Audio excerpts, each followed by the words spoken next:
Hey guys, tonight we have got bare feet in rough leather shoes that pinch more than they protect, and already your toes are blistering against the dusty road.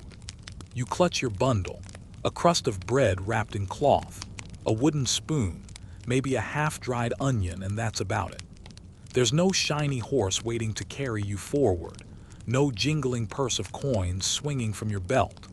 Instead, you're trudging step after step, every sound of your stomach reminding you how little margin you've got to survive. And somewhere in the back of your mind, a voice is already asking the one question you can't push aside. Where will you sleep when the sun goes down? Spoiler alert, you probably won't survive this trip if you guess wrong. So before you get comfortable, take a moment to like the video and subscribe, but only if you genuinely enjoy what I do here. And while you're at it, tell me in the comments where in the world you are and what time it is for you right now. I always love seeing the little constellation of night owls and early birds gathered around these stories. Now dim the lights, maybe turn on a fan for that soft background hum, and let's ease into tonight's journey together. The road out of your village doesn't look like much. Just a track of dirt packed down by wagon wheels, footprints, and the occasional hoof. Dust rises in little puffs with every step. If it rains, it will turn to a sucking, shoe-stealing mud that can slow you down to a crawl. Already you're aware that travel isn't just walking, it's enduring. And medieval peasants didn't do much of it unless they had to. People lived their whole lives in the same valley, the same village, maybe even the same hut. Roads were for merchants, monks, soldiers, and the occasional pilgrim chasing relics.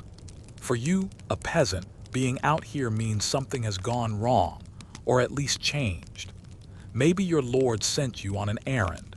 Maybe you're looking for day work in the next town, or maybe, just maybe, you're running away from debts or worse.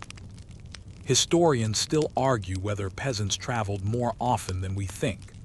Some scholars point to surviving court rolls and manor accounts that show people showing up miles from their birthplace, looking for work or marriage. Others insist that the average peasant stayed rooted, moving only once or twice in a lifetime. But one thing's clear, when they did walk the road, they weren't checking into cozy inns with feather beds. Inns existed, yes, but they were expensive, noisy, and often hostile to anyone who couldn't pay. The first stretch of road is deceptively quiet. Birds chatter in the hedgerows, bees move lazily over wildflowers, and you think, maybe this won't be so bad. But by noon, the sun beats down, and you realize you've underestimated just how long miles really are when they're carried on your own 2 feet. You're not wearing socks. Nobody knitted those for you, so your shoes rub raw skin. Every time you stop to rest, you notice the flies are quicker to land on you than on your bundle. Let's be honest, this is not the glamorous medieval travel of Hollywood knights in shining armor. This is the reality of slogging. And as you wipe sweat from your brow, the worry nags. Tonight, where?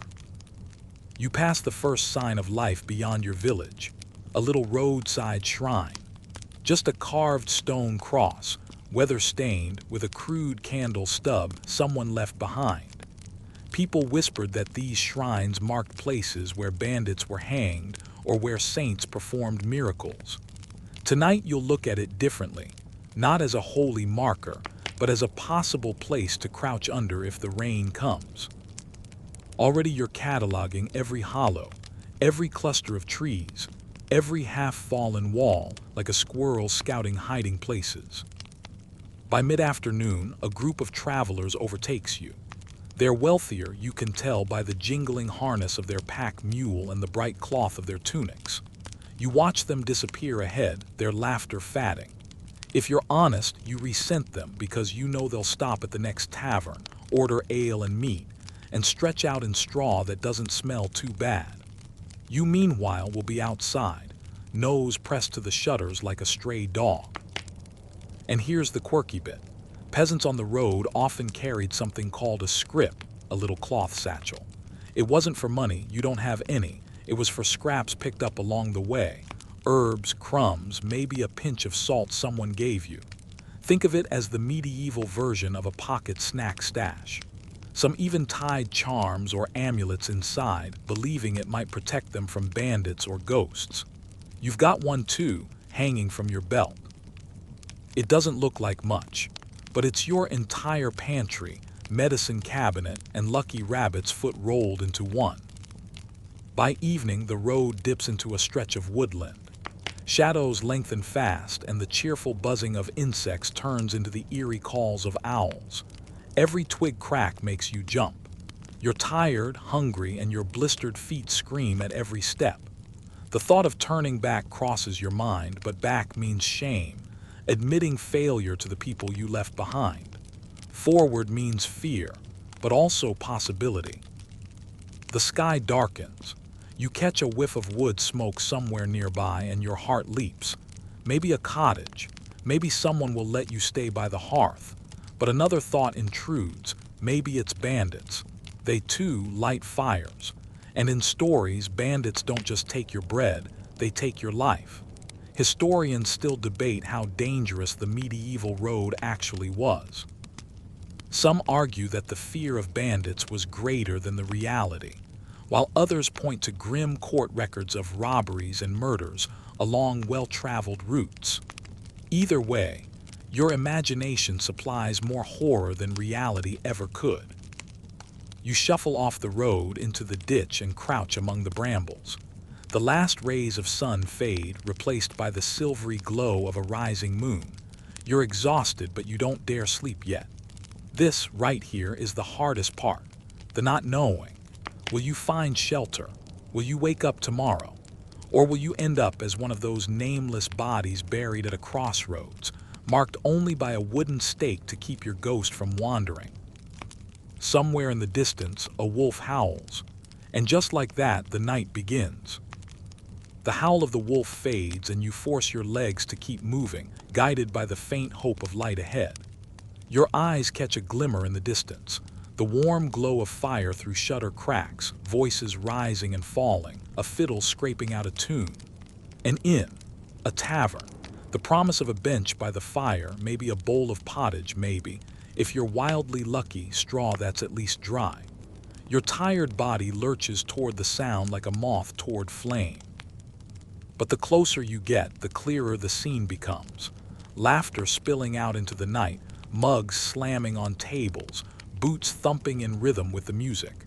Inside, men and women sit shoulder to shoulder, drinking ale, tearing at hunks of bread, the room thick with the smell of roasted meat and sweat. Outside, you're the shadow on the road, the one who doesn't have the coin to buy your way in. You push open the heavy wooden door anyway. For a moment, warmth crashes into you, heat from the fire, the smell of cooking fat, the dizzying noise of conversation. Heads turn. Some look away again, uninterested. Others glance at your rough clothes and cracked shoes and frown. The innkeeper's eyes find you fast. He knows the type. He knows your coin purse jingles with nothing but a crust of bread. Room, you manage, your voice hoarse from walking. The innkeeper shakes his head before you finish the word. Full up, he mutters, already turning back to his customers. Full up, sure, but you know that if you pulled out a silver penny, he'd find you a corner. He'd move heaven and earth to make space for your money, but for a peasant with nothing, the door might as well be nailed shut. You hover for a moment, staring at the fire. Just one seat, just one sip, just one bit of warmth. But the innkeeper notices you still standing there. Out, he snaps, voice sharp enough to cut. No loiterers. And just like that, you're shoved back into the night. The door slams. The laughter continues, muffled through the wood. For them, life is warmth and song. For you, it's the cold road again. Historians still argue about just how common inns really were in the Middle Ages. In big towns, certainly, coaching inns, taverns, alehouses, all jostling together. But out in the countryside, a proper inn might be miles apart, and most catered to merchants or pilgrims who could pay. The poor were exactly their target customers. One quirky tidbit. Some inns in England supposedly charge different rates depending on whether you wanted straw to sleep on or were content to curl up under the table by the fire. Yes, you could literally rent a space beneath someone else's feet. Luxury, huh? But even that cost money. And you've got nothing. So you drift around to the back of the inn, hoping maybe the stable boy will take pity. Sometimes, if you were lucky, you could sneak into the barn, curl up next to a horse, and let its body heat keep you alive. You edge closer, ears straining. A dog growls low in the dark. Your heart sinks. Many taverns kept dogs precisely to keep people like you away. You back off fast. Last thing you need is a bite on top of blisters. You slump down against the cold wall of the inn. You can still hear laughter inside, and for a moment your mind drifts. You picture yourself at the trestle table, gnawing on roasted pork, grease dripping down your fingers. You imagine the ale washing away the dust in your throat, the fire easing your stiff muscles. You can almost feel the straw mattress beneath you. Almost. But the fantasy breaks as another burst of laughter erupts, because it isn't yours. It never will be. And here, where the cruel joke of medieval life kicks in, the inn wasn't just a place to eat and sleep. It was a hub of news, gossip, even business. People struck deals, shared stories, found jobs, arranged marriages. Being shut out of the inn didn't just mean missing a meal. It meant missing your shot at connections, at opportunity. To be poor was to be invisible, even when you stood right outside the door. There are records, tavern brawls written up in court documents, that give us these little windows into what life inside looked like. Drunken arguments over dice games, spilled ale leading to knife fights, women pulled into corners for whispered dealings. It wasn't all rosy. And maybe, if you squint, you can tell yourself you're better off outside. No one can stab you in the back if you're not in there to begin with. But when the night wind bites, you trade safety for one mug of warm beer in a heartbeat. The road stretches on past the inn, and you're left with choices, none of them good.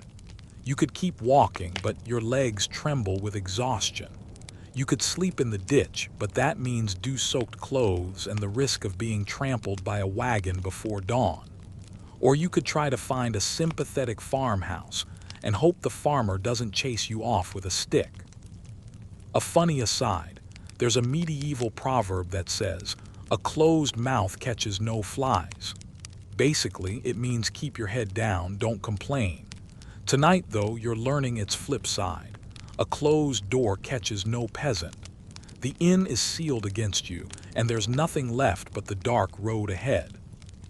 So you walk, past the glow, past the sound of merriment, into the black silence where only your footsteps and the occasional owl mark your existence.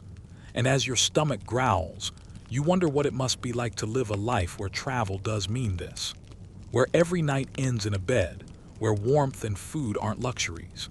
Maybe heaven itself, you think, is nothing more than an inn with endless straw and no bill at the end. But for now, heaven is shut. You're back outside with nothing but the cold stars to keep you company. Your feet drag along the rutted road, the laughter of the inn fatting behind you until silence swallows the night again. The moon is high, pale, and distant, and every shape along the roadside looks suspicious. Was that a crouching figure or just a bush? You grip your stick tighter. One thing is certain, you can't walk forever. Sooner or later, you'll have to stop, and that's when you see it. Rising just beyond the hedge is the black silhouette of a church tower. Its stone bulk looms against the night sky, solid and unmovable like a promise carved into the earth. Relief floods through you. Churches rarely turn travelers away completely, at least not if you're quiet, respectful, and not trying to pocket the candlesticks. The porch, at the very least, offers shelter. And unlike the inn, you won't be thrown out for lack of coin. You stumble across the churchyard gate, careful not to trip on the uneven stones. The smell of damp grass and turned earth fills your nose. Graves stretch out before you, lopsided headstones leaning like tired teeth. The church itself is locked tight, doors barred against the night. Inside, the holy relics rest safe, the priest's bed warm, the altar candles snuffed. But the porch, the covered entryway, stands open, and that for you is enough. You lower yourself under the stone arch, its carvings of saints and angels gazing down with that stern medieval expression that always makes you feel like you've already done something wrong. Cold air clings to the stone, but at least it's dry. You curl up on the ground, pulling your cloak tight, resting your head on your bundle. The floor is hard, yes, but it's better than wet grass. And there's something about the smell of incense lingering in the stones, a faint memory of holiness, that makes you feel marginally safer. Historians note that church porches often doubled as public spaces in the Middle Ages. Contracts were signed there, markets spilled into them. Even marriages sometimes began under their arches before the couple stepped inside. By day, they were bustling thresholds. By night, they became refuges for the desperate, and that includes you. You shift, trying to get comfortable, but the stone presses back against every bone. Sleep won't come easy, so you watch the carvings. Above you, a saint stares outward, sword raised. You wonder if he approves or disapproves of you nesting at his feet like a stray cat. One quirky tidbit: in some places, people actually were buried in church porches. Not just priests, but important townsfolk who wanted to rest where everyone would see them coming and going. Imagine trying to sleep, your head inches from someone's final resting place, knowing they paid dearly to lie where you're squatting for free. You shiver. The air inside the porch seems to carry whispers. Maybe it's just the wind through the cracks. Maybe it's something else. The medieval night was alive with superstition after all. People whispered of spirits wandering churchyards, of demons jealous of holy ground. Some said you had to draw a circle of chalk to keep the restless dead from touching you. You don't have chalk. You don't even have a full stomach. So you do the only thing you can. Pull your cloak over your head, mutter a prayer you half remember from Mass, and hope no spirit is in the mood to wrestle. Still, you can't help wondering about the priest. He's in the rectory, probably just a few steps away, tucked into a feather bed, bellies full from supper. Would he chase you away if he knew? Some priests were charitable, yes, feeding the poor, offering a corner in the church hall. Others were less so. There are records of clergy complaining about vagrants befouling holy spaces with their presence. Historians still argue whether medieval Christianity truly offered consistent sanctuary, or whether generosity was the exception rather than the rule. The wind whistles through the porch, making the candle stub you carry flicker. You picture the locked doors behind you. Inside, the relics gleam. A saint's finger bone, maybe, or a scrap of cloth said to be from the Virgin's veil. Pilgrims cross countries to see such things. You just want to cross the night. You tuck your legs tighter, trying to ignore the ache in your stomach. Funny thing is, people used to believe the church porch had magical properties. Some said if you slept there, the saints would bless your dreams.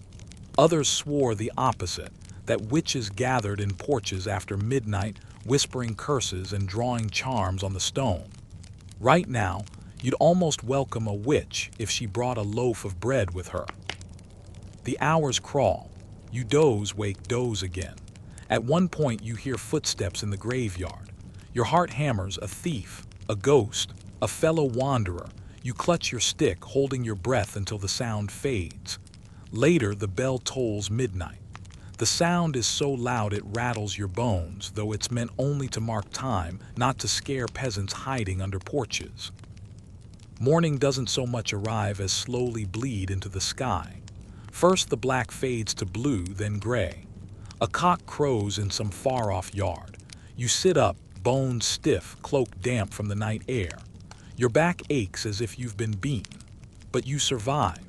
And for a peasant on the road, survival is no small thing. As you step out of the porch, you glance once more at the carved saints. They don't look friendlier in daylight. But maybe, just maybe, they kept watch while you slept. Or maybe they just glared at you all night. Hard to tell with stone. You set off again, feet dragging, already wondering, tonight where? By the time you leave the church porch behind, the morning sun is high enough to sting your tired eyes. You rub at your back, which still aches from the stone floor, and you swear the saint carved over the doorway looks smug about it. But you survived. One night down, countless more to go. The road takes you past tilled fields and hedgerows, past peasants bent double over the soil, hacking at weeds with hoes. You envy them not because their work looks easy, it doesn't, but because at least they'll sleep in their own huts tonight, under thatch that, while leaky, is still theirs. You, meanwhile, are already worrying about where darkness will catch you. By midday, your legs are wobbling again. That's when you smell it. Hay, manure, and the warm, earthy musk of animals. A farmstead comes into view, low stone walls, thatched roof, smoke curling from a crooked chimney. Out back the barn looms, wooden doors open, revealing straw piled high. To a tired traveler, that sight looks more heavenly than any golden reliquary. You hesitate. Do you dare ask? Peasants like you are suspicious of strangers. You could be a thief or worse, a bringer of plague. But your choices are few. You shuffle to the door where a woman is scattering feed to chickens. You bow low, mumbling something about needing shelter just for the night, promising you'll be gone by dawn. Sometimes fortune smiles. Tonight she glances at your blistered feet, your hollow cheeks, and sighs. She waves you toward the barn. "Mind the cow," she mutters. And just like that, you've got a bed. You step into the dim barn and the smell hits, sharp, pungent, layered with years of animal breath and straw.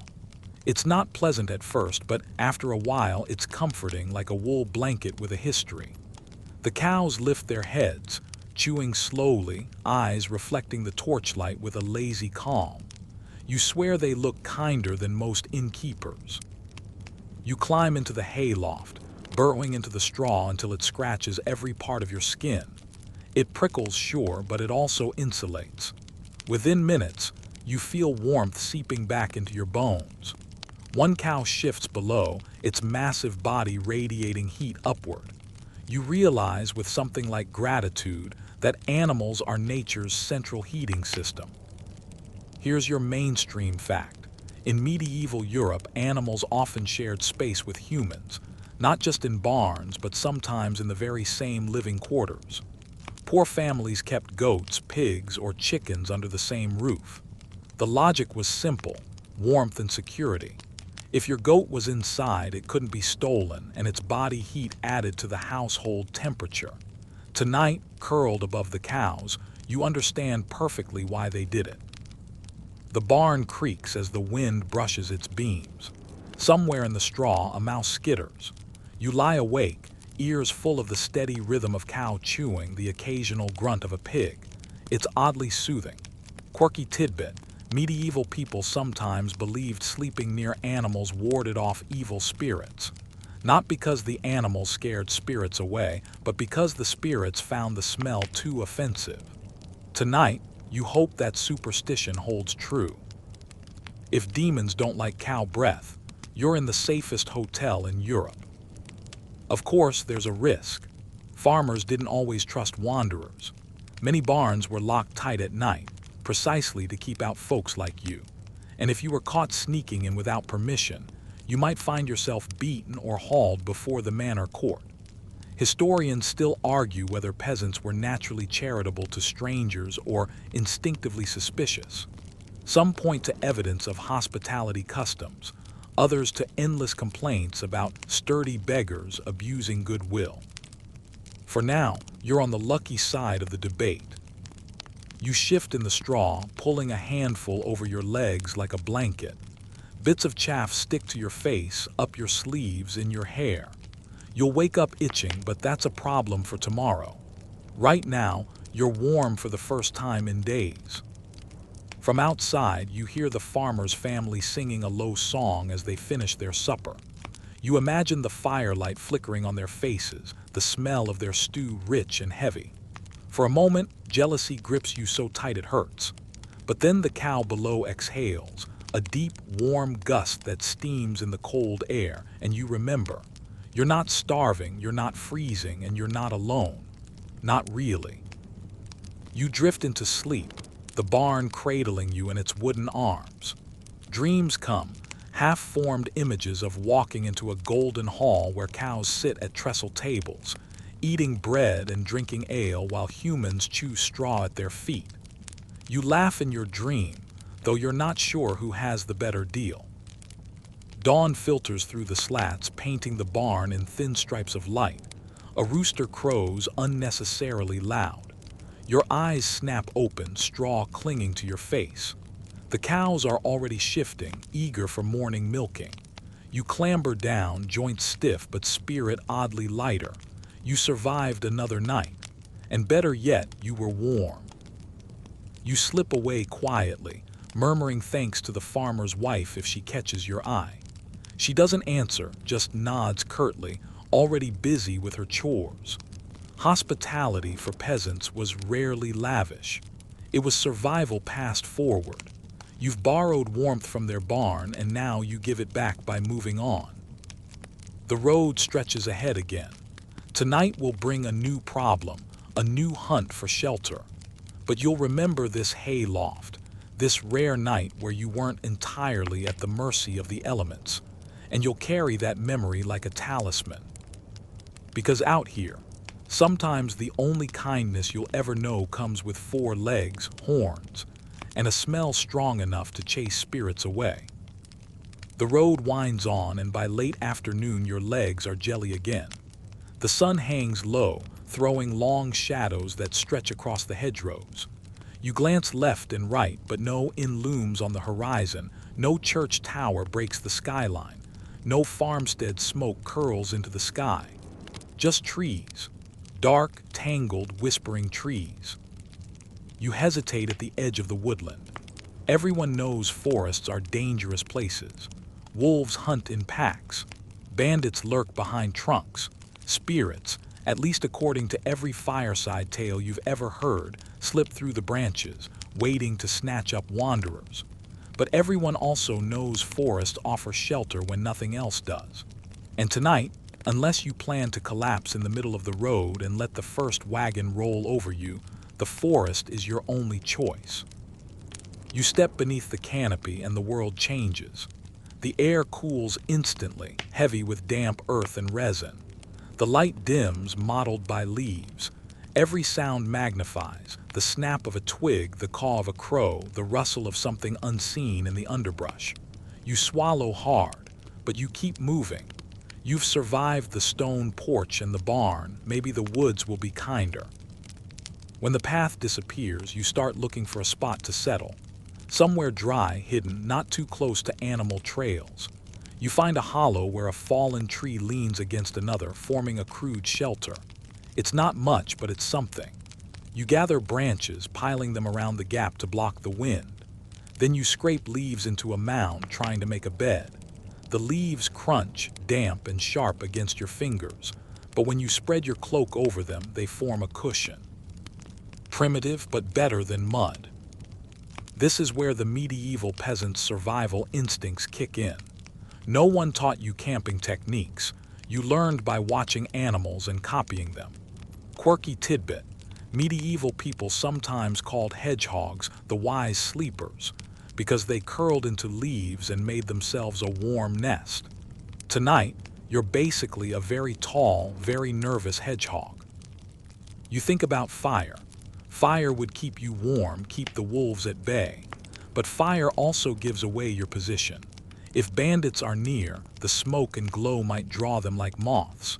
Historians still argue whether travelers actually risked fires in forests or simply bundled up and endured. You decide to forego the flame. Better cold than stabbed. So you lie back in your leaf bed listening. The forest does not go quiet at night. It becomes louder. Owls hoot from above.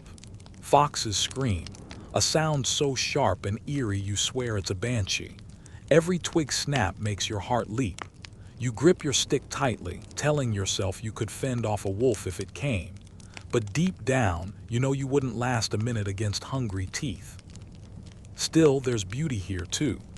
The canopy opens just enough to reveal a slice of sky. Stars scatter across it, brighter than any candle, infinite.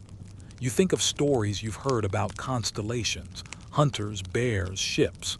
Your ancestors mapped the heavens long before you, and tonight those same shapes remind you you're not alone, not really. Every traveler who ever braved the road saw these same stars. Your stomach growls, pulling you back to earth. You chew your last bit of bread, stale and hard, washing it down with a sip of water from your flask. That's your supper. No roasted meat, no ale, no warm stew like the inn offered. Just dry bread in the dark. But at least you have that. Some nights, even bread is a luxury. Sleep comes in fits. You doze, wake at every rustle, doze again. At one point, you're sure something brushes your cloak. Your whole body freezes. Breath caught, you wait. Then the sound fades. A hedgehog, probably, or at least you hope so. You tell yourself spirits don't usually touch. Usually. Fun fact, medieval people often believed fairies and other spirits haunted wild places, especially forests. Some said you could ward them off by turning your clothes inside out. Others swore by carrying iron nails or charms. You have none of these, just a stick and a blanket of leaves. Not exactly the arsenal of a holy knight. Still, you mutter a half prayer, half plea under your breath, bargaining with any saint or spirit who might be listening. Just let me wake up. And somehow you do. Morning arrives with birdsong so loud it's almost a scolding. Your leaf bed is damp, your cloak soaked through with dew. You ache everywhere from shoulders to ankles. But when you sit up, stretching stiff muscles, you realize you made it. You survived a night in the woods and no wolf chewed your leg off. That counts as victory. You brush leaves from your hair, slap dust from your tunic, and step back onto the road. Behind you, the forest looms, ominous, endless, alive. You vow not to sleep there again unless you must. But you know the truth. Before this journey ends, you'll probably find yourself burrowing in leaves once more. Because for peasants, choice rarely enters the equation. Survival dictates where you lay your head. Still, as you trudge forward, you can't help smiling wryly. Last night, you slept like a hedgehog. Tonight, who knows? Maybe you'll be a rat in a ruin or a sparrow under a bridge. You never know what the medieval road has planned.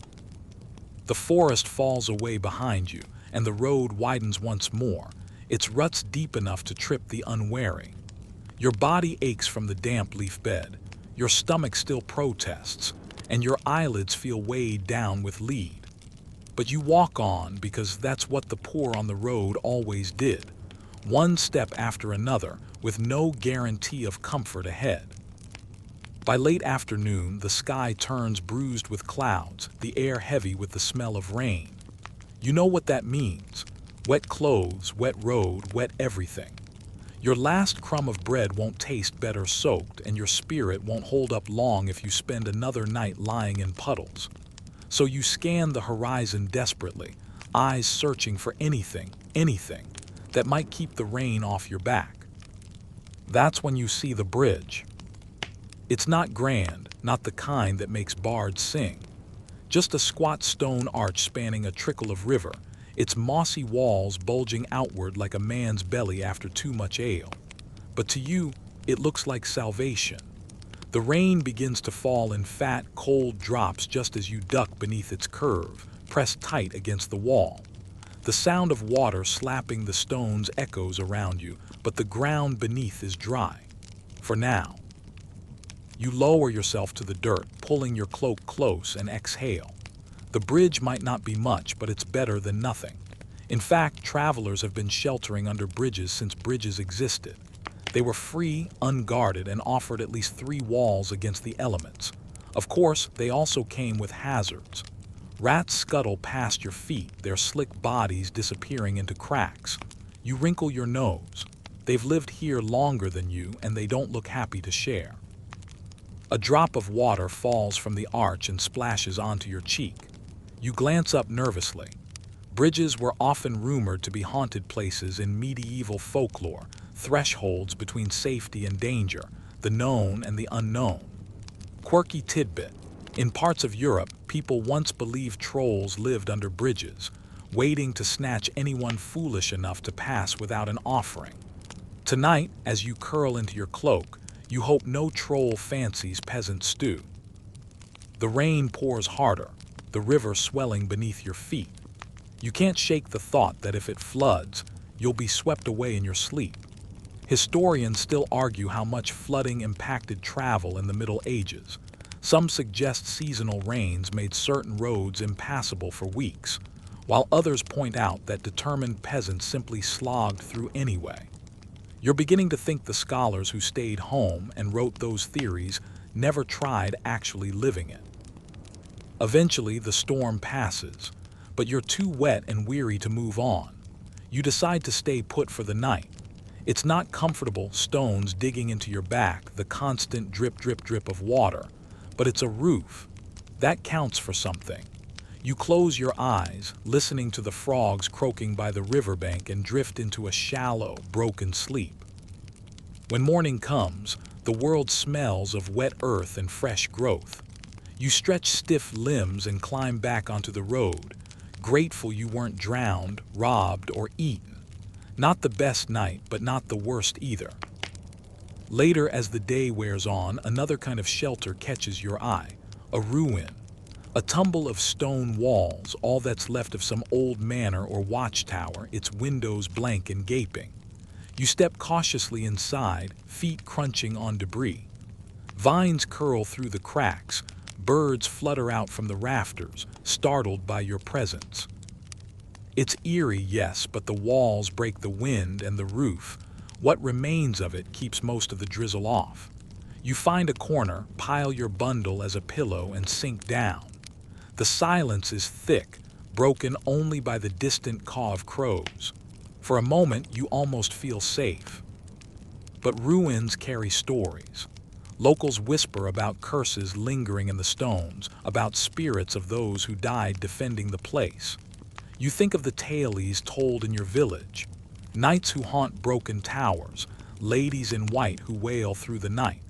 You try to laugh it off, but when darkness falls, every creak makes you flinch. And here's your quirky fact. Some ruins were deliberately left standing because people believed pulling them down completely would anger whatever spirits lived there. So entire villages grew up with half-fallen castles looming overhead, treated with wary respect. Tonight, you understand why. Sleep comes, though it's shallow. You dream of faceless figures moving through the halls, their whispers blending with the wind. When you wake, heart pounding, you're relieved to see daylight filtering through the cracks. The ruins are just stones again, nothing more. Still, you're glad to leave them behind. Sometimes, though, even ruins are too much. Sometimes your shelter is nothing more than a roadside nook, a hollow in the bank, the space between hedges, a gap beneath a fallen wall. Anywhere you can fold yourself small enough to fit. These little corners are the poor traveler's real inns, scattered all along the road, free but unforgiving. You squeeze yourself into one such hollow one evening, pulling brambles across the opening to hide. The earth is damp, your knees press into roots, and insects explore your skin like it's an open field. Yet you tell yourself it's safer than the open road, safer than being seen. Because being seen when you have nothing often means being targeted. And so in bridges, ruins, and nooks, the poor on the move endured. Not comfortably, not proudly, but stubbornly. Because survival rarely looked grand.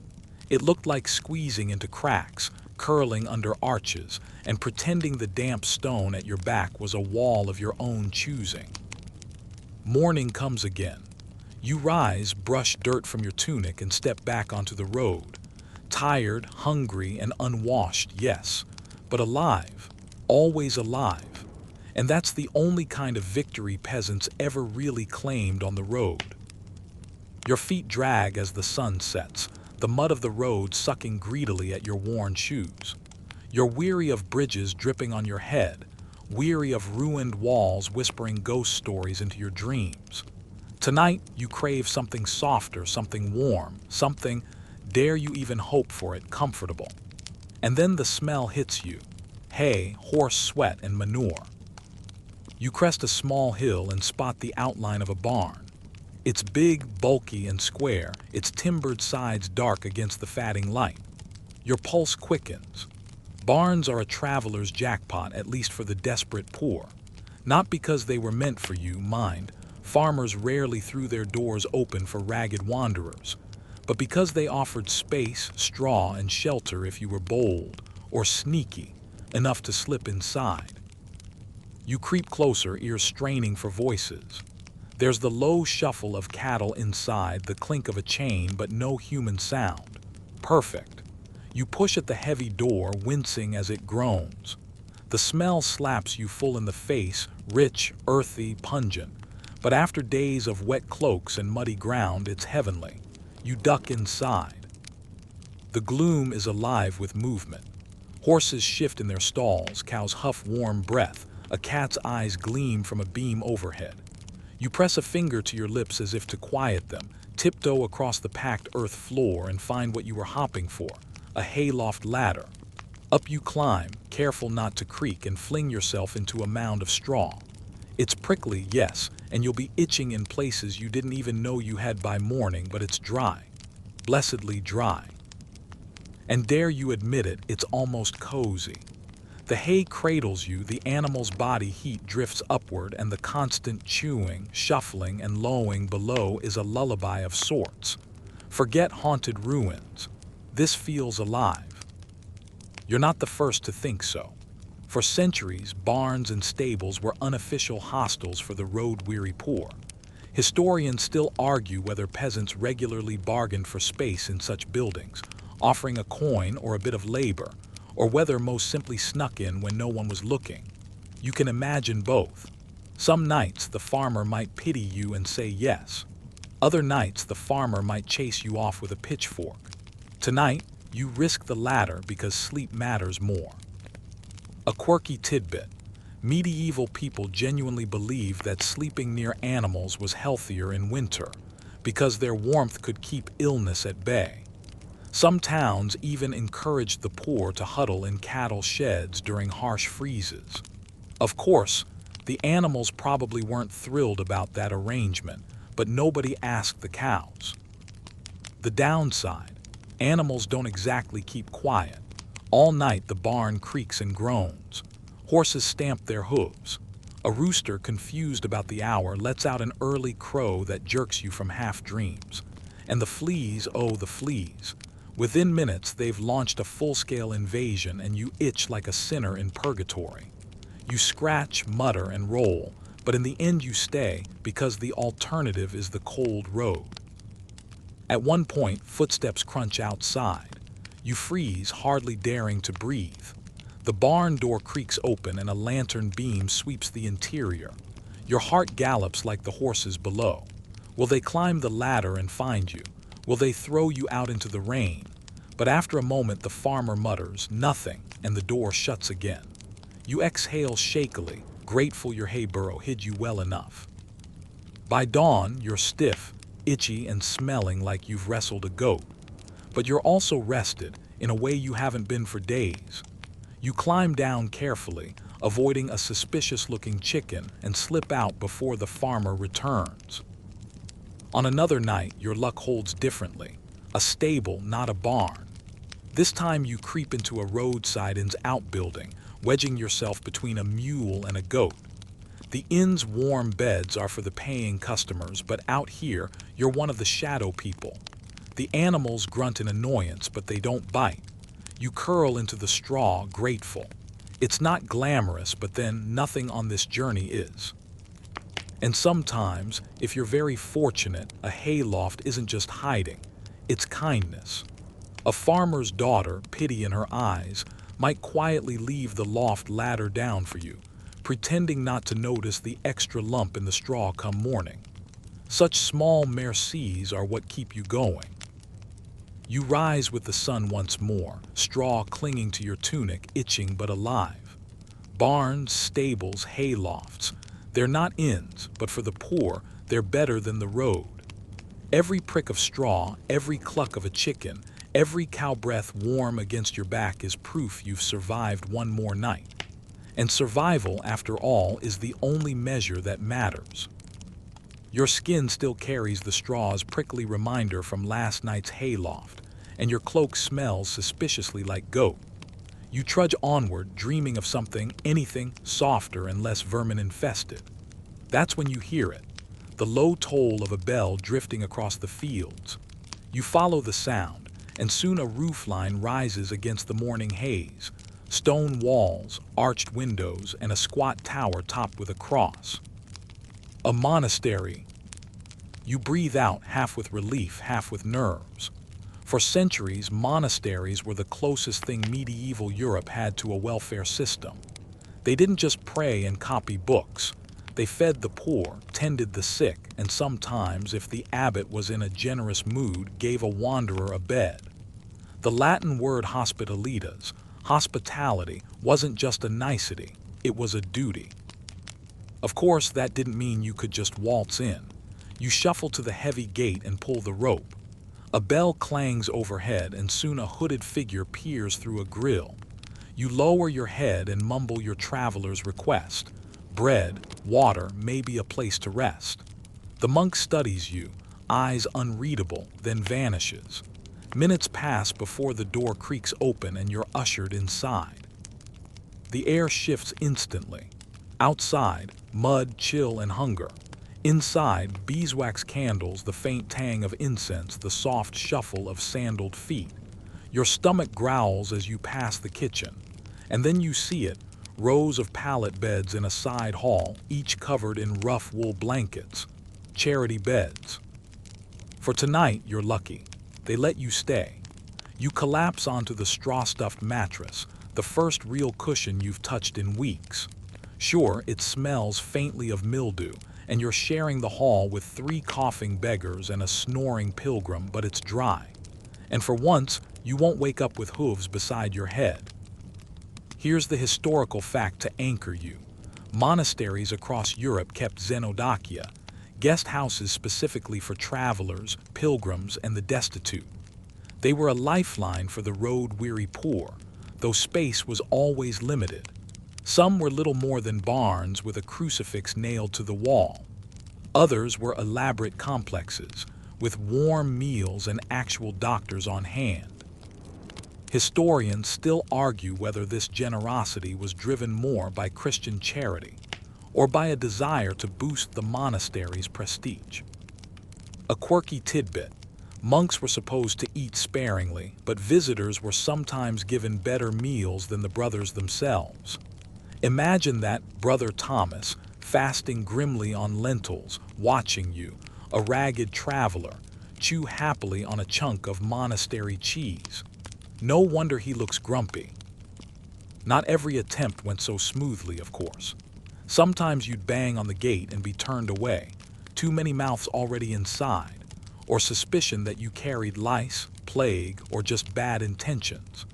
Worse, in certain years, monasteries were so overwhelmed with beggars that kings and bishops complained about hordes of vagabonds swarming holy houses. Some abbots responded by tightening rules. Only pilgrims with proof of their journey got a bed. If you were just a poor wanderer with no holy excuse, tough luck. But when fortune smiled, the monastery was an oasis. Tonight you lie back, listening to the faint chanting echo from the chapel. The rhythmic Latin rises and falls, a lullaby of syllables you don't understand but feel in your bones. Someone coughs. Someone turns over. The straw mattress crinkles beneath you, but for once, the straw is inside the bed, not poking directly at your ribs. As sleep seeps in, you wonder what stories the walls could tell. How many weary feet have shuffled through these halls? How many desperate hands have clutched the blankets, whispering thanks before slipping into dreams. And tomorrow, when you're nudged awake at dawn, you'll rise to bread, maybe broth, and a blessing for the road. The monk at the gate will nod, hand you a crust of brown loaf, and send you back into the world. No promises of comfort tomorrow, but tonight, you've been sheltered by stone walls and candlelight. It's not a grand inn, it's not a featherbed, but in the hard lottery of medieval travel, it feels like winning.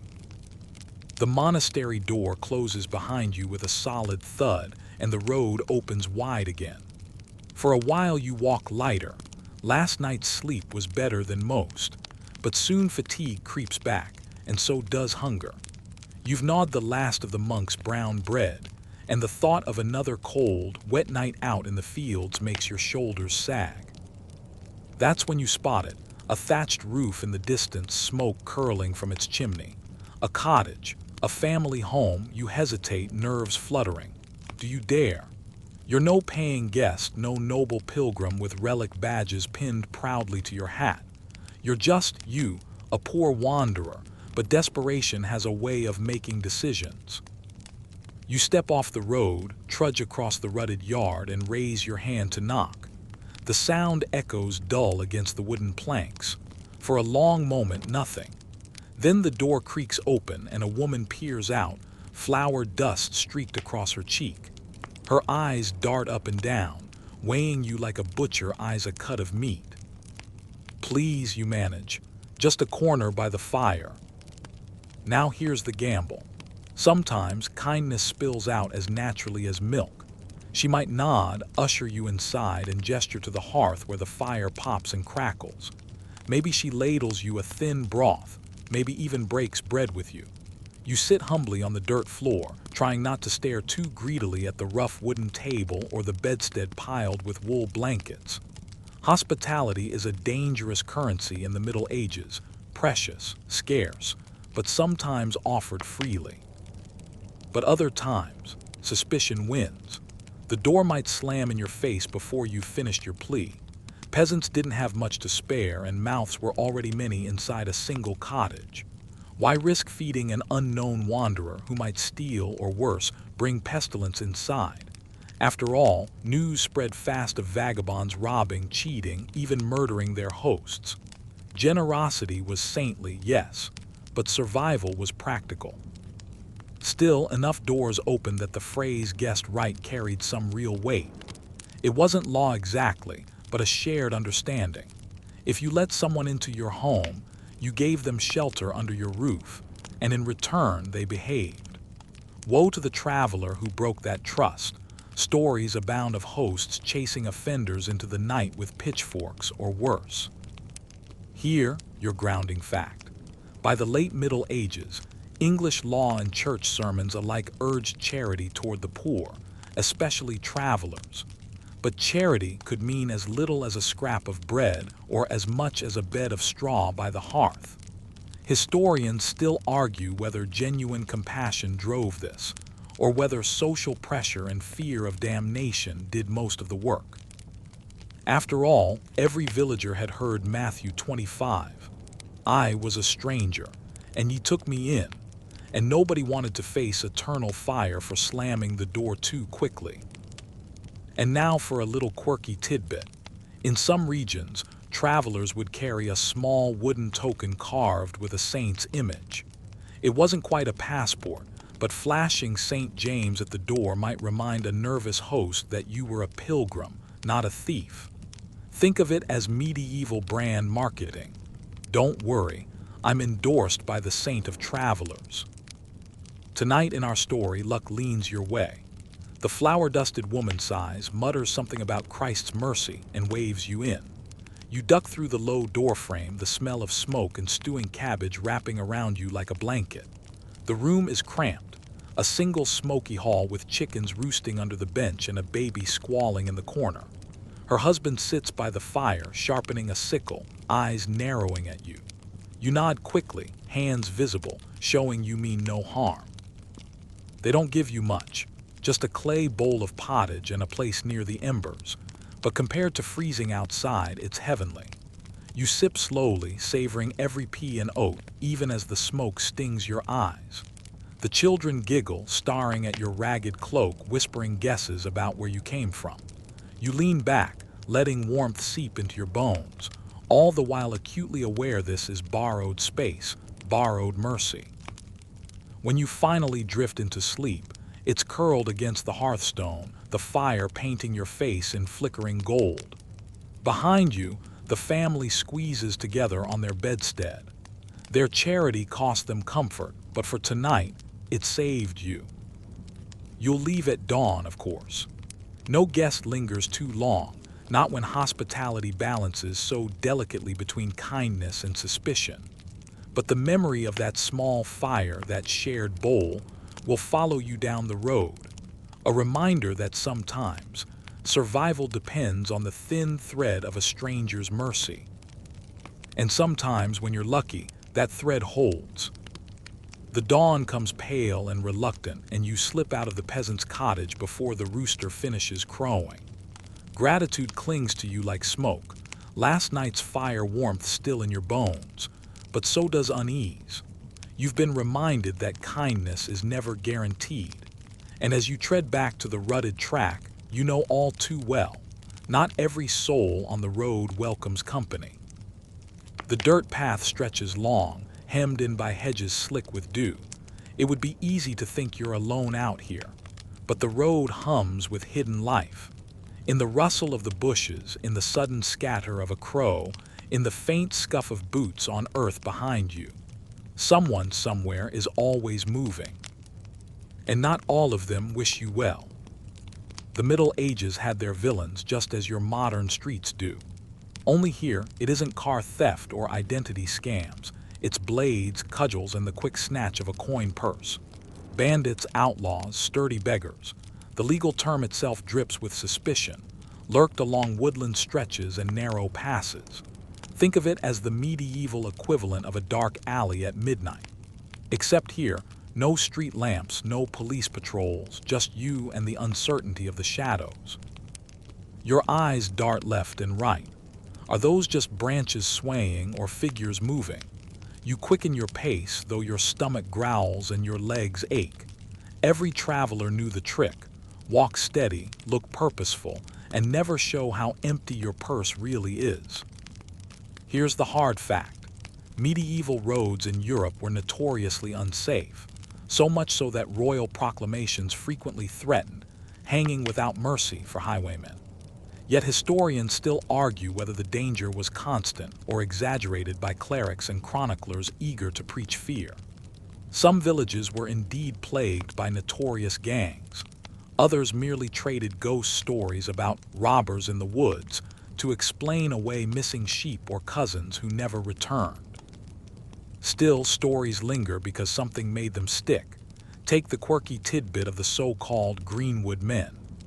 These were outlaws who fled into forests, living rough, sometimes idealized in later folklore as Robin Hood-like heroes, but in reality, often little more than desperate peasants turned violent.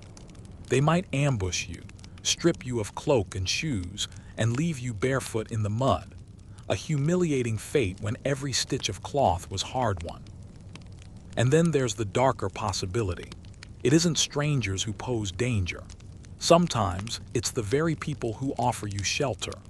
Whispered tales tell of false hosts who invited travelers in, only to rob them in the night.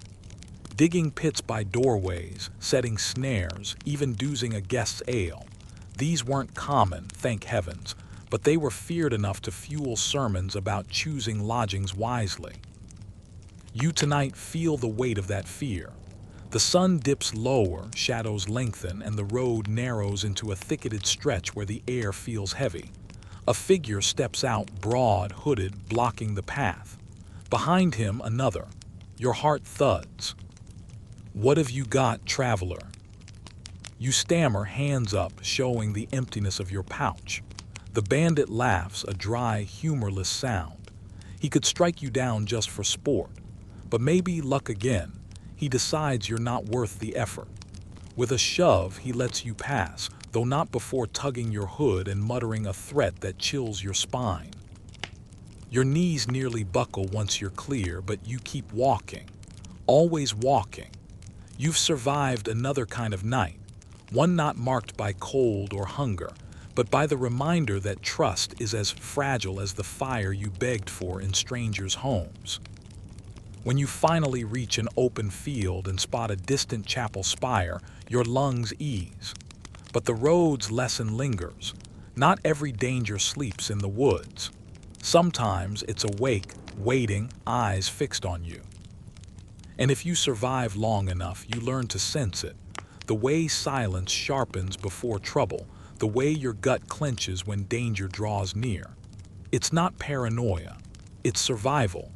And in the medieval night, survival is all that matters. You don't really think about the seasons when you first set out. Hunger, distance, and fear keep your mind busy enough. But soon, the world teaches you. Every month, every shift of wind writes its lessons on your body. A warm breeze one week, frost nipping your nose the next. It's a reminder that the road doesn't care whether you live or die. You have to outwit it. In summer, you might think the road would be merciful. Warm nights, long daylight hours, hedgerows bursting with berries. Sometimes you do stretch out beneath the stars, using your sack as a pillow, the grass a mattress. It feels almost idyllic, until the midges find you, clouds of them biting at your skin, buzzing at your ears until you swear the night is conspiring against your sleep. A horsefly's sting can swell your eyes shut. A wasp nest hidden in the hedgerow can turn your bed into a battlefield. And the sun, oh the sun. By noon it bakes you dry, drains you so badly that the shade of a barn is worth more than bread itself. Still, summer grants small mercies. You can dunk your head in a stream, wash in rivers, drink from springs. You gather wild herbs, nettles boiled into soup if you're clever, and you press flowers beneath your head just to pretend you have a mattress. You even half enjoy the symphony of crickets and owls. But winter, winter is the monster no peasant forgets. The cold gnaws at you until your teeth chatter and your fingers turn stiff as wood. No fire means no sleep. Every gust of wind feels like a knife through your rags. You huddle in church porches with other desperate souls, pressed so tight together that your breath clouds overlap. Yet even then, someone might not wake in the morning. Frostbite and hypothermia didn't wait for permission. Here's a hard fact. The medieval climate wasn't uniform. There were warmer stretches. Historians call one the medieval warm period, and colder ones like the onset of the Little Ice Age in the late 14th century, which meant that for centuries, some peasants found winters survivable, others brutal beyond endurance. And scholars still argue whether the shifting climate patterns were felt equally across Europe or more severely in certain unlucky corners. For you, it hardly matters. The cold is personal. You learn tricks, stuffing straw into your shoes to trap heat, wrapping rags around your legs like makeshift gaiters, sleeping under hay, risking the itch of vermin because warmth is worth more than dignity. Some even smeared animal fat onto their skin as a crude insulator, a trick sailors used on stormy seas. Quirky, yes, and probably smelly, but when your choices are freezing or stinking wins every time. Spring is deceptive. The flowers bloom, lambs bleat, and rivers run full again, but the rains are relentless. You might find yourself soaked to the bone, sleeping in mud so sticky it steals your shoes. And if you think, oh well, I'll just dry by the fire, good luck. Because every peasant's hearth is already crowded, and damp clothes mean chills that slip into your bones. That's when fevers strike, and you learn the road isn't just about hunger or cold. It's about sickness creeping in while your body is weakest. Autumn has its own double edge. Harvest time can be generous if you're sly and quick. You might sneak fallen apples or glean stray grains left behind by farmers. But it's also when nights first bite with frost, when your belly groans but fields are guarded against thieves, and when rain, again, turns every road into a sucking swamp. Yet through each season, you adapt. You notice how foxes curl their tails over their noses and you copy them. You realize hedgerows block the wind better than open ground. You tuck your head against tree roots that arch like natural pillows. Nature itself becomes your teacher, your reluctant tutor in survival. And still, as the year cycles round, you whisper the same prayer before each nightfall. Let me see tomorrow. You learn to live one season to the next, stringing nights together like beads on a cord, hoping it doesn't snap. So when someone asks, centuries later, how medieval peasants survived the road, you already know the truth. They didn't always. Many vanished in winter snows, or shivered into fever under spring rains, or collapsed from thirst under summer suns. But you keep walking. You keep learning. Each season bends you, bruises you, freezes you, but somehow you endure. It isn't the weather, or the mud, or even the hunger that makes your heart race fastest on the road. It's the thought of who, or what, might find you in the dark. You think you're alone, stretched out beneath a hedgerow or curled up in the corner of a barn. But the night has its own population, and you've wandered straight into their territory. You never quite sleep. You doze, half listening, because you know footsteps can mean anything. A fellow wanderer like you, or someone who thinks your sack looks tempting. Peasants traveling alone were easy prey, and thieves knew that. Not the grand highwaymen of later centuries, but ragged men with clubs, knives, or even rocks. Sometimes they'd leave you alive, sometimes not. A traveler without money was still worth robbing. Boots, cloak, even the food crust tucked in your belt. That's the first cruel lesson of the road. People who suffer as badly as you do aren't always allies. Another peasant might share bread, or he might share fists. Scholars still argue whether peasant solidarity on the road was stronger than rivalry, but the truth is probably both. Some bonded for safety in numbers, others cut each other down to survive. And then there are the guards. Night watchmen in towns, bailiffs on estates, sheriffs, men patrolling the king's highways. If you're caught dozing in a barnyard or begging under a tavern's eaves, they won't pat you kindly on the shoulder. More likely, they'll beat you out of sight or haul you to a lockup for vagrancy. The law had little patience for peasants who didn't belong somewhere. Sleeping rough wasn't just hard, it was criminal. Yet it isn't only humans who test you. Wolves still prowled much of Europe in the Middle Ages, and the sound of their howls carried across frozen nights. Imagine lying under nothing but rags, listening to that long, hollow cry. They rarely attacked healthy adults, but to a hungry pack, a sleeping traveler must have seemed a vulnerable chance. Bears lingered in forests too, though rarer, and boars. The wild boars were infamous for goring anyone foolish enough to stumble near them in the dark. Still, the most persistent nighttime companion is the dog. Every farmhouse, every hamlet, every manor had them. They weren't the pampered pets we know today, but half-starved watchdogs bred to bark at anything strange. And you, curled up at the edge of a field, are very strange indeed. One bark and the whole village knows a stranger is lurking. Sometimes the dog finds you before the humans do, and if its ribs show through its fur, it's not barking, it's biting. You remember one night slipping into the lee of a ruined chapel for shelter. Safe, you thought. Stones don't bite and saints don't judge. But then you heard voices, two men, whispering, arguing whether to check the ruin for sleepers. You held your breath, body stiff as timber, until their steps faded. That's the road for you. Even when you find shelter, safety is always conditional. Quirky as it sounds, some peasants carried little charms or amulets to ward off danger. A bit of iron, a bone, a scrap of parchment with a holy verse scrawled on it. Historians still debate whether these were serious faith-based protections or just desperate placebo. But when the night stretched long and black, you clutched that charm as if it were armor. There are rare kindnesses, of course. A widow lets you into her barn, a shepherd shares his fire, another wanderer keeps watch while you sleep. But the rule of the night road is suspicion, not trust. You learn to hide, to vanish into hedges, to bury yourself in haystacks, to curl so small that no one notices the bundle you make. Your ears sharpen to every snap of twig, every crunch of boots.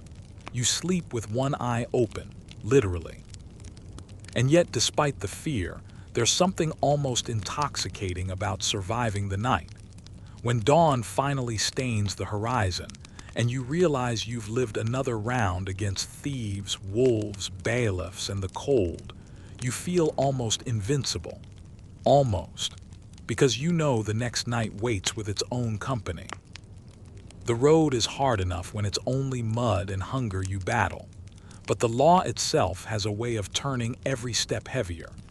You might think being poor and homeless is punishment enough, but in medieval Europe, simply existing without a fixed place could make you a criminal. You see, lords and kings wanted order. They wanted to know who belonged where, who owed taxes, who paid rent, who was bound to which manor. A peasant drifting down the road at dusk didn't fit into that tidy chart of obligations. You weren't just a wanderer, you were a question mark. And medieval authorities hated question marks. Historians still argue whether medieval vagrancy laws were aimed more at crime prevention or labor control, but the effect on people like you was the same: suspicion. By the late Middle Ages, especially after the Black Death, rulers feared wandering workers most of all. Whole villages had emptied, fields went unplowed, and suddenly labor was valuable. So when a peasant took to the road, he wasn't seen as a free traveler. He was branded a runaway, dodging his duties to the land. And the punishments could be brutal. A vagrant caught in England might be whipped through the streets, branded on the skin, or forced into servitude. In some places, the law allowed execution for sturdy beggars, able-bodied men who refused work and chose wandering instead. Imagine that. You aren't a thief, you haven't raised a hand in violence. You've just slept in the wrong barn, and still you risk the noose. Even if you escape the harshest sentences, being labeled a vagabond stuck to you like mud. Try asking for shelter at a farmstead after word spread that the reeve was searching for strays. That door would slam in your face faster than a tavern keeper spotting your empty purse. And towns, forget it. Many towns locked their gates at sunset, leaving outsiders, especially poor ones, to fend for themselves in the ditch. You, wrapped in rags, standing before those barred gates, might as well have worn a sign reading, "Not welcome here." What makes it stranger is that medieval law often blurred the line between poverty and crime. To be poor was almost automatically to be suspect. Was that crust of bread in your satchel bought or stolen? Was your worn cloak the one you left home with, or looted from some cottage? The assumption tilted against you. Authorities assumed the worst, and your word carried little weight. Yet paradoxically, there were times the church pushed in the other direction. Clerics sometimes reminded kings that Christ himself was a wanderer, with no place to lay his head. Pilgrimage was a sanctioned form of wandering after all, and countless peasants walked long roads to shrines.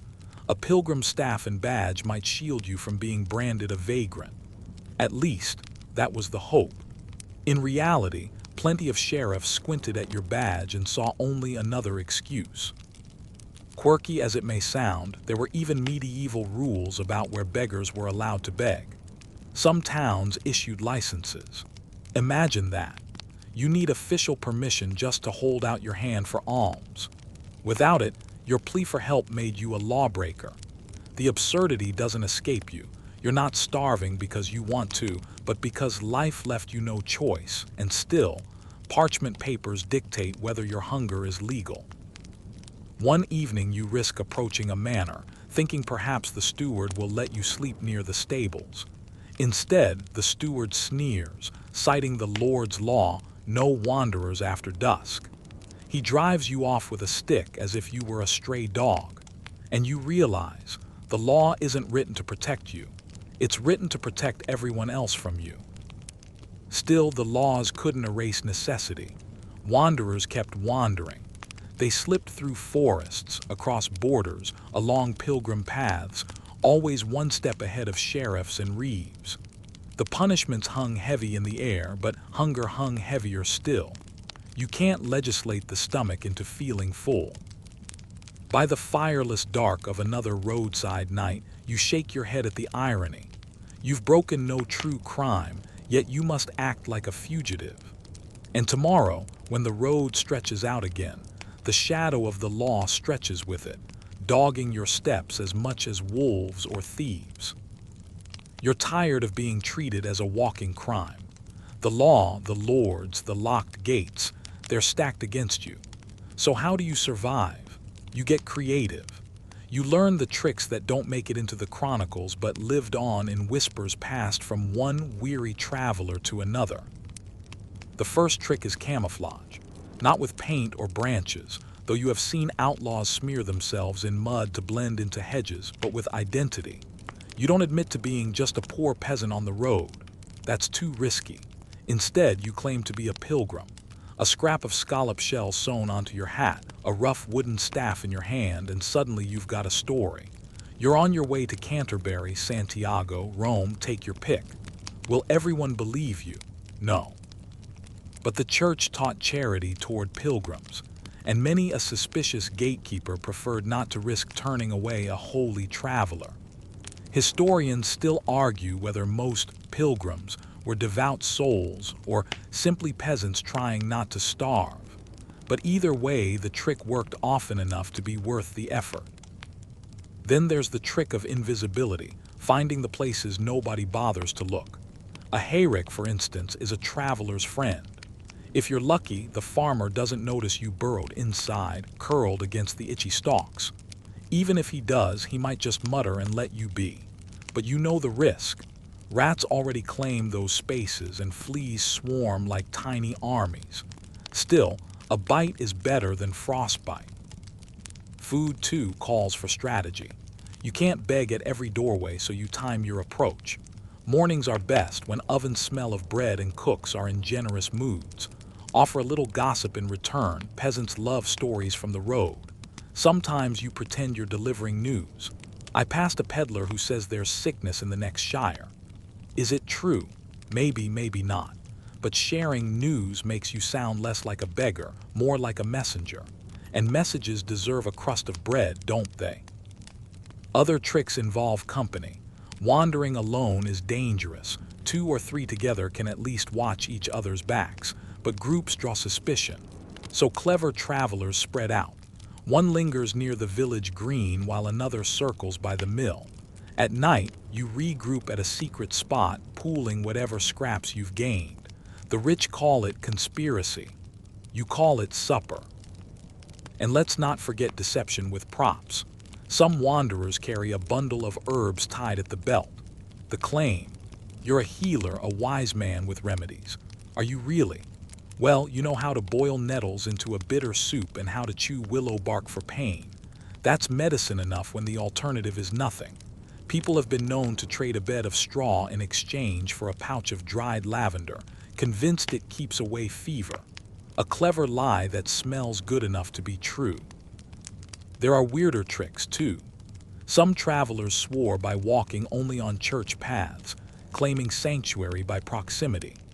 Others carved crude wooden crosses to wear around their necks, hopping to pass as men of God.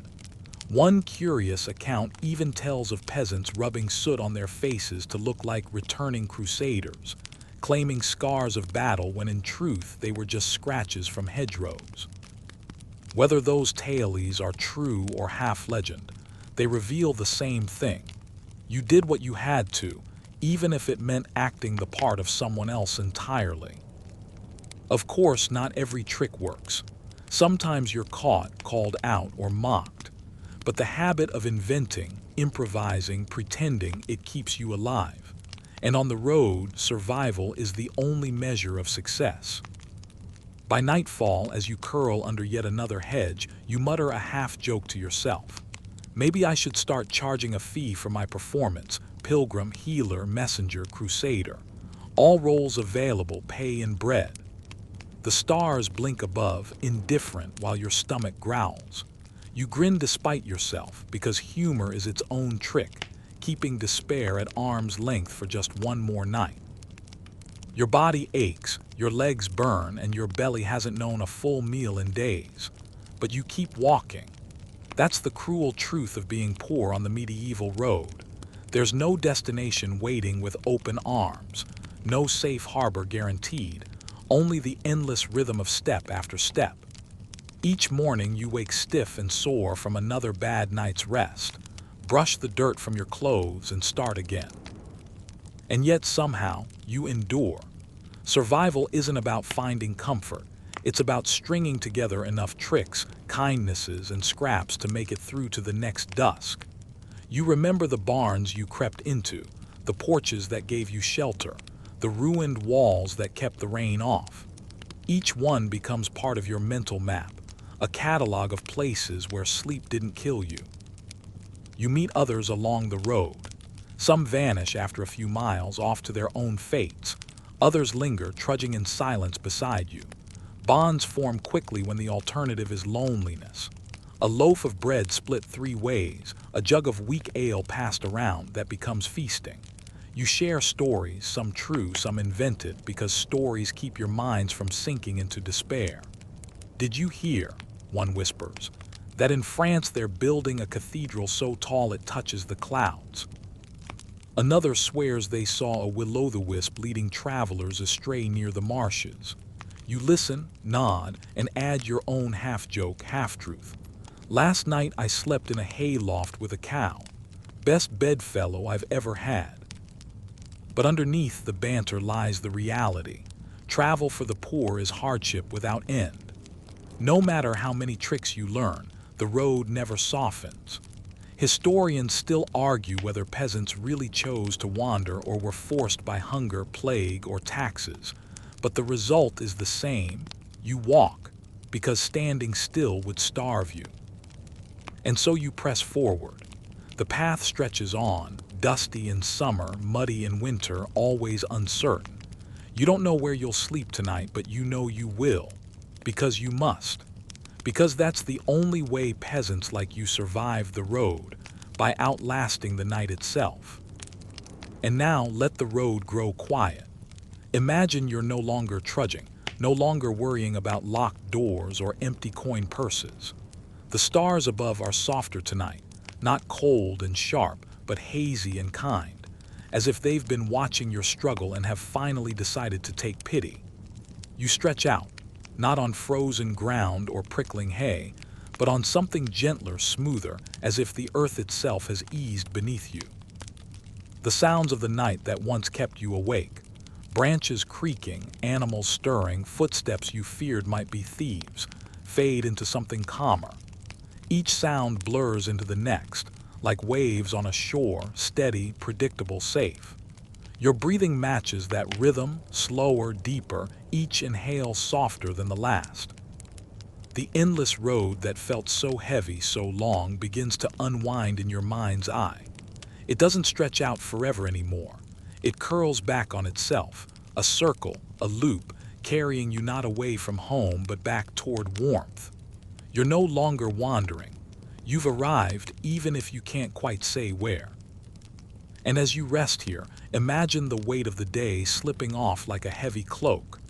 Imagine the hunger dulling, the aches fatting, the fear dissolving. For this moment, you've outrun it all. The road can wait. The world can wait. Let your eyelids grow heavy. Let your thoughts drift, and let the last image be this. A simple flame glowing in the dark, steady, unflickering, promising that no matter how long the night feels, morning always comes. So breathe and rest, and let the journey fade into quiet. Sweet dreams.